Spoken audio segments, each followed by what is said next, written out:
Hey, welcome to the Summit Host Hangout podcast, where you'll learn how to host a high converting virtual summit that leads to your biggest signature offer launch yet. I'm your host, Krista from Summit in a Box. And if you've ever wondered what the quote unquote best summit tech is, I have the episode for you today. And I brought in an amazing guest to help. I have with me Sharee Collier of thesummithost.com, who is all about helping you plan and host virtual summits. Her goal is to help you simplify the summit hosting process so you can grow your audience, build your authority, create engaging experiences, and boost your sales in the process. And who doesn't want that? I have had the honor of collaborating with her in her summits and mine, and it's just always a joy. And I'm so excited to finally have her here with us today. So without further ado, let's dive in and talk with Sharee. Thank you so much for coming on today. Oh, I'm so excited. Thanks for having me. Yeah, and I just feel like you gave me such a gift in your willingness to have to talk about this specific topic because it's a question I get so much. What about this tech platform? What about this one? And actually, the ones that you have the most experience with are the ones I get asked about the most. So I think this is going to be so helpful to so many people. But before we dive into the tech, I always just like to hear like the backstories of other summit nerds like me. I'm curious, like, what was it that got you hooked on summits? That is so funny. Yeah. I fell in love with summits back in like 2019. Let me take you back. I was driving on a road trip with my family. We were going from like LA to Seattle, and I took like a spontaneous work meeting, just a quick Zoom meeting before we enter the Avenue of the Giants. Beautiful. It's just magical, right? I thought it was just like a quick catch up. It was a Fire Cherie meeting. And there I was. I was fired in the car on the road trip. All the kids are in the car. My husband's sitting there. And we had just decided to take like the long route through the Avenue of the Giants instead of going straight up I thought, geez, I have so much extra time to sit here and mull this over and like be in my feelings and just, oh, it was rough. So I'm sitting there and I'm like, oh my gosh, what am I going to do? Like, I just lost my job. I have to replace income. Like, what am I about to do? So instead of being like down in the dumps for the entire ride, I took a little time. Then I got to work thinking like how I was going to monetize what I did. And what I had was like a little mini blog that I had started. And it was, talking about a specific topic. And I was like, I got to monetize. This can't be a hobby. And we have to turn this into a business. So it's like, oh, I'm gonna answer the number one question everyone keeps asking in this audience. Everyone kept asking, I'll tell you, the niche was full-time RV, how to make money and travel full-time. So I said, Jesus, that's it. How to make money in RV. I'm going to answer that question 100 million times till it's exhausted and I'll make an event. And that's what I did. Oh my gosh. Yeah. So I put that event together and we ended up having 5,000 people, over 5,000 people register. We made over $10,000 by the first day. We had huge sponsors. It was crazy. We had huge sponsors like Arbitrator. We had this TV show on the Discovery Channel that came in and like did a sponsorship. Dubsado even came on and no one knew me. It was crazy.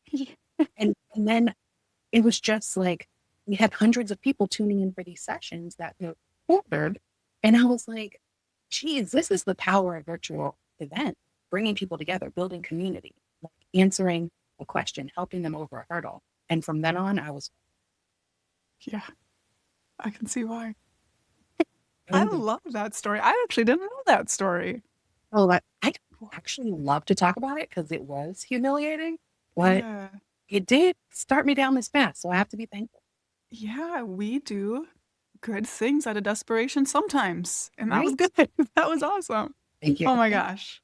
Okay, that's cool to hear. And I definitely see why you love summits now, both yourself and helping others with it. And something that has always stood out to me about you and what the way you teach summits is all the different platforms it seems to me you have experience with and I've seen you talking about. And like I said, I was so excited when you agreed to be interviewed about it because like the tech choices are something that trip so many people up and cause just so much anguish and anxiety. I'm like, y'all, just pick a platform. But you, as far as I know, have hosted summits using Kajabi, Thrivecart, and HeySummit primarily. Yes. Let me know if you have any others, but I'm curious to hear what made you decide to experiment with multiple instead of sticking just to one.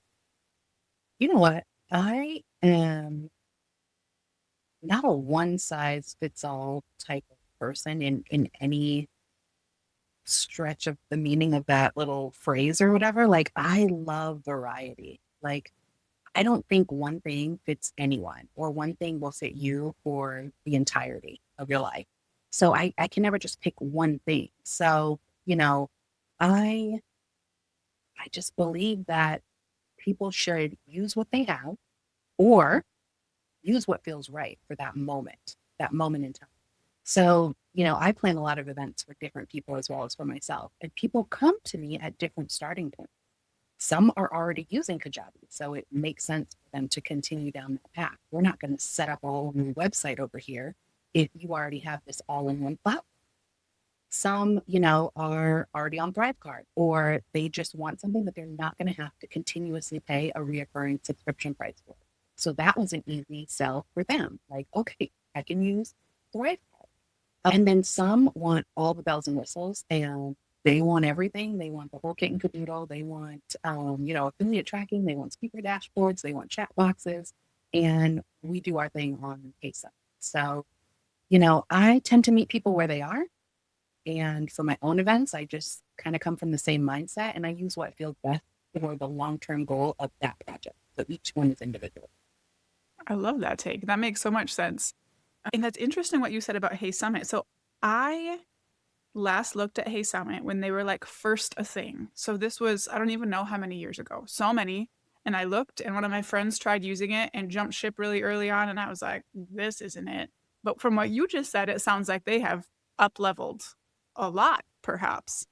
So, how would you say running a summit in HeySummit feels different than using a setup like Kajabi or Thrivecart or something like that?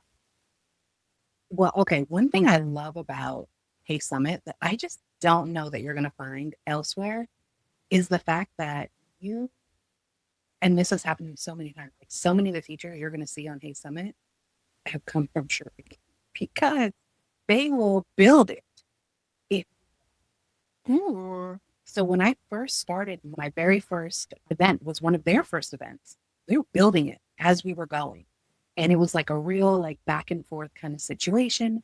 And then I got into like a really tight jam where in my head, I just knew there was a 24-hour, like if I did the free ticket, it was going to be there for 24 hours. And I was like, did I make that up? Like that's how I wanted my ticket. So I promoted it like that. Or did I see that somewhere? And they were like, our platform does not do that. We will build it. Give us 2 minutes, So they built it and it was ready by day one. And they do that to this day. When I did my 2023 signature event, Teach Me How to Summit, they were my main sponsor. And I was going to use a different platform for like the upsell so I could just really jazz it up. They were like, well, we prefer you do that on HeySummit. So we're going to build that functionality for you here. And they built it before the first day. They really will work with you. And if you have a user case that is something that other people can use and they can explain it into their platform, it's going to be there for you. So that's why I love HeySummit above anything else, but it doesn't always fit the bill. So going back to your question, now I have forgotten what it was. What was it? Oh, yeah. It was, I don't even remember. How does running a summit inside HeySummit feel different than using something like Kajabi or Thrivecart? Oh, yes. Okay. And get all the bells and whistles, right? Like, HeySummit feels like an event from the very start of it. Your speakers are going to feel like they're coming into an event. They get their own dashboard. Your sponsors are going to come in. They're going to feel like they have their own place, and they do. And most importantly, your attendees are going to feel like this is an event. It's just not a collection of videos that we are, drip feeding to you and calling it an event. It's like we are here with you in this chat. We now have like an attendee kind of like meeting area. You can chat, you can go into sponsor groups. It's an experience. But to kind of double down on what your friend said, going in there for the first time, that is a tech platform that you have to touch every piece in every setting or something will go wrong because you did not go in and tweak the setting. They set it up for their standard template. You have to create it. You have to tweak it and create your event. So yeah, it can be overwhelming. But I just tell like myself every time I go in there, start from the main dashboard and just work your way around to each one of Mhm. them and just read it. They have little icons like to refresh your memory if and a whole bunch of events does. Oh, they have the tools there for you. Will help you customize it. So it just feels different. We're not just stripping out videos, which still is very powerful and we do all the time. We're just more focused on the event feel of it. That is really interesting. Oh man. So I've always seen HeySummit as something that's like limiting and you're like stuck in their box, but it sounds like that's probably not the case anymore with how many changes they've made over the years thanks to requests from people like you and probably many others. If you have an affiliate link, you're going to have to send it to me because I am curious and I know I will not be the only one. So we're going to use Sharee's affiliate link in the show notes of this episode for HeySummit. Okay, I will totally do that. And yeah, they have a whole like system for submitting your request. I just submitted some more because I was like, I really like analytics on what people are clicking on inside of the sponsor booth. Like, I want to know every piece of it. I want Yeah. to give that information to my sponsors. But yeah, it has grown and it has come a long way. But I think where people go wrong, and I do see this all the time, and it just makes me cringe each and every time. I even saw like some kind of like a big deal do a recent event on Hey Summit, and I went and I registered, and I was like, oh my God, I want to see what they did. And when I got in there, I was like, oh, they didn't do much. Oh, no. I was like, you have to customize it. You can't just use their standard template because it is going to look like the template Yeah. and it's not going to convert and people aren't going to get the event experience. So here's an example. So when you are doing like speaker recruitment and onboarding, Hey Summit can take that off of your plate, right? Like they have a system where you can enter in your speaker name, their email, and then they can send your speaker like an invitation to come and fill out the information themselves. Krista, you and I both know that getting speakers to do that would be like a nightmare. Like they're not going to do that. It would be so much easier just to have them fill out like a little form and us go build it. Yeah. So that's where I see a lot of people going wrong with HeySummit. They try and too much. They try and like, offload, this task and that task, put it in the hand of the speaker and the sponsor. And then when they get to their event, they're left with like half complete pages and it doesn't feel good. It doesn't feel good to attendees and it probably doesn't feel good to the speaker for them to get to their page and be like, oh man, I let this drop off my list. And now my speaker bio says speaker updating this soon. Love it. Yeah, so there's like still, even though like HeySummit is a built-in all-in-one platform for events, you can't go in there and assume that you can get away with not knowing what you're doing just because it's an event platform. You still got to know your stuff. 100%. Yeah. Hey, I think that's good news for us as Summit strategists, but it's also interesting to hear because I wouldn't have considered that. But I know like every time I go to a HeySummit event, I land on the registration page. I'm like, number one, this is garbage. Number two, it looks like every other registration page I've ever seen on HeySummit. So it definitely lines up with what you're saying. Yes, that is the problem. I just had a client event that wrapped up and I was so excited to duplicate that event because that's another feature in there. You can clone the event so you don't have to start from scratch. Guys, we got to clone this baby because this is the exact landing page we're using next. The landing page for their event converted at 92%.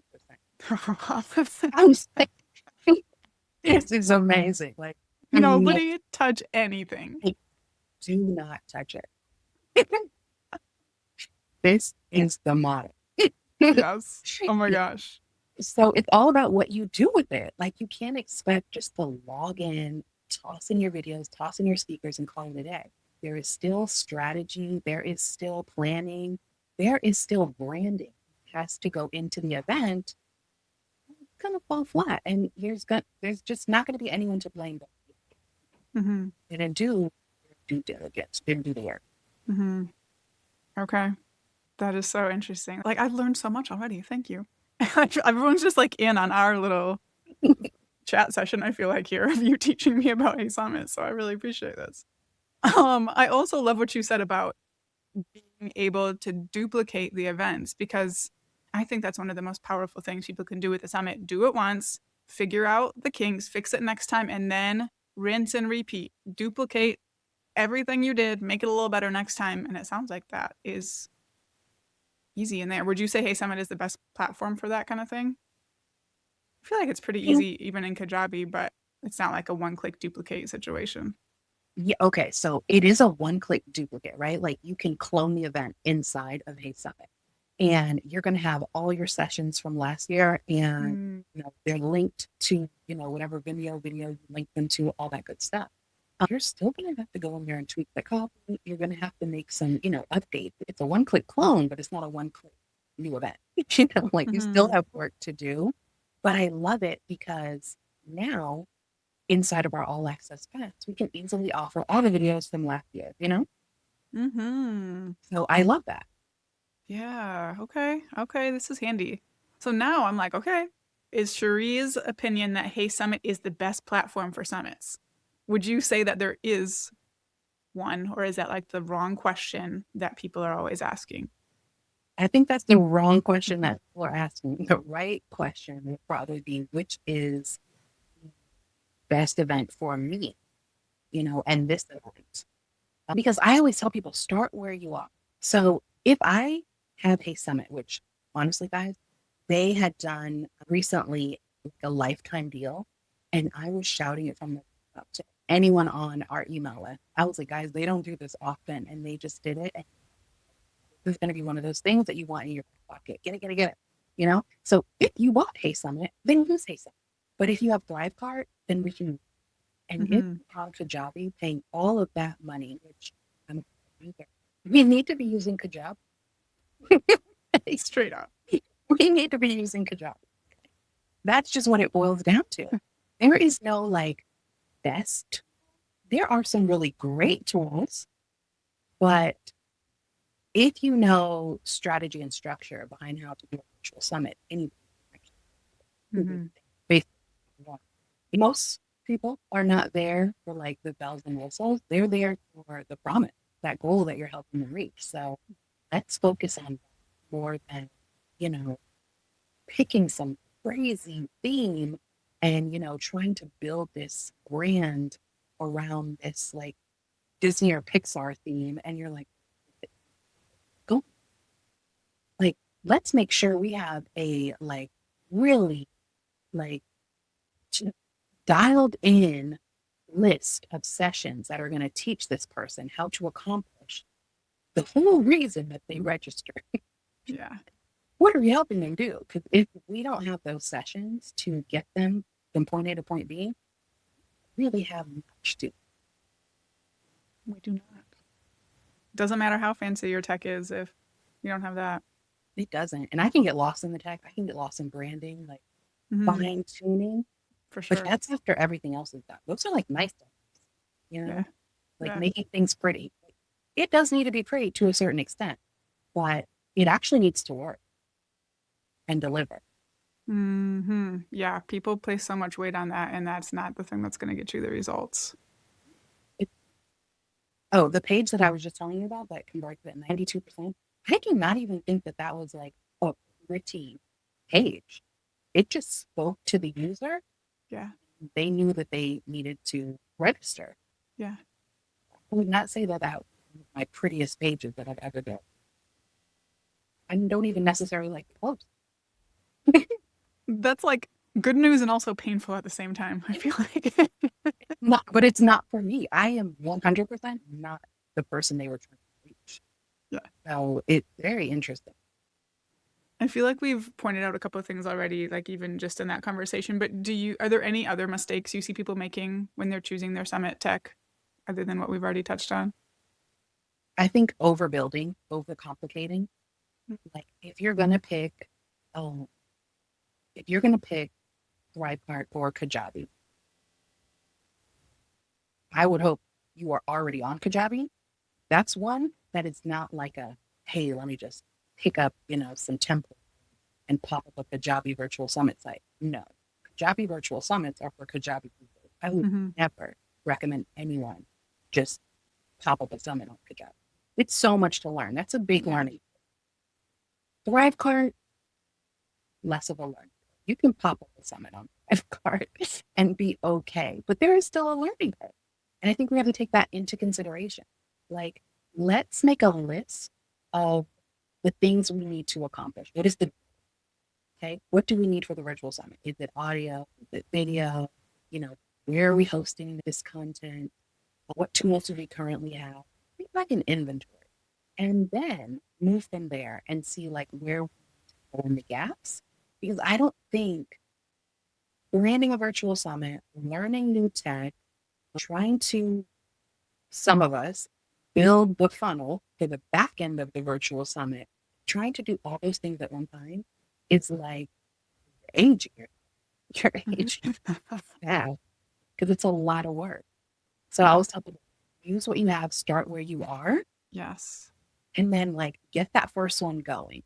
And then build from there. Like you said, you can rinse and repeat. Either you're using the clone button or you're duplicating some pages, or maybe you're duplicating the course module and you swap things out and you can, you know, Thrivecart lets you embed anything. You don't need a summit for chatbot. You can go pick up a chatbot and embed it into Thrivecart if that's what you want. I think overbuilding, overcomplicating. I've seen some of the craziest things. Like some people like buy HeySummit and then their registration page is HeySummit, but then tickets are sold through Thrivecart. Then all the content is still in HeySummit. And I'm like, I'm sorry, why do we? It's too many zaps going back and forth. Like the emails are delayed. We got to make sure that it actually works. Else you lose the excitement of the event experience. Event marketing is so powerful. It is so powerful. You're touching these people in a way that you just can't with a text email. So you don't want to lose that momentum. Lean into it. I love it. I love it. Oh my gosh, so good. I feel like we were so efficient with this conversation. Do you feel like there's anything else we missed that we should touch on, or any like final words you would want to give someone who is like sitting here stressed out about their tech, being like, but Sharee, what one should I choose? Let's go with that as the question. What would you tell that person? She would shake her head at you, or me, one of those. Start back from the beginning of the podcast. There we go. I already went through it. There is no perfect tech. There are great tech options, and each one is going to depend on what you're doing and where you're at, what you have. Like every event is going to be different. I honestly think Thrivecart is just a simple tool that is affordable. It's easy to learn, easy to set up. So when people ask me like, okay, what should I use my virtual summit? Like, if you don't have any idea, if you don't have any of the things we're talking about, Thrivecart is an easy option to set up. You can get templates, you can get help planning your event, and it works, right? Yeah. And you can build from there. I'm not going to go down the rabbit trail. I'm getting carried. Start with what you have and fill in the gaps, if not through the thread day. I love that. And then when you really want to up your game, if you're feeling like you need to do that, HeySummit would be the step up from there. But I like that. Start with what you already have, period, end of story kind of situation. Yeah. The thing about HeySummit is once you have your event built on there, you are going to have to move it somewhere if you don't plan on continuing to pay for HeySummit, which is why I was encouraging everyone in my audience to buy the lifetime deal, because at least you could keep it open. Yeah. Yeah. So, yeah, this was a fun conversation. Yeah, well, that was good. Thanks for coming on and chatting about all that with me. Before I let you go, can you let people know where they can go to learn more about you and what you offer? And I think you have a freebie you wanted to share. Like, tell us all the things. Okay. Well, I would love to share my virtual summit planner, which is what I call 70 pages of virtual summit goodness. It is not just like a fill in the blank kind of worksheet, but it actually like has some substance to it that kind of walks you through different aspects of your virtual summit. I think it's a great place to start. You're going to get a lot flushed out. You're going to get those ideas out of your head onto paper or onto the screen. Either way is good. So yeah, they can download that for free. And where you can find me is at thesummithost.com. I won't say I'm not a social person, but I'm not on social media. I've tried it in the past and it just feels like more work. So I love to connect with people via email or at my events and in different collab projects that I do throughout the year. Yeah, I love it. Well, we will link to those things in the show notes, so everybody go grab those. Sharee, thank you so much for being here. I really appreciate it. And thank you so much, everyone, for tuning in. For show notes and those resources that we mentioned, head to the link in the episode description. We will have all the goodness for you there. And now go out and take action to plan, strategize, and launch your high converting virtual summit.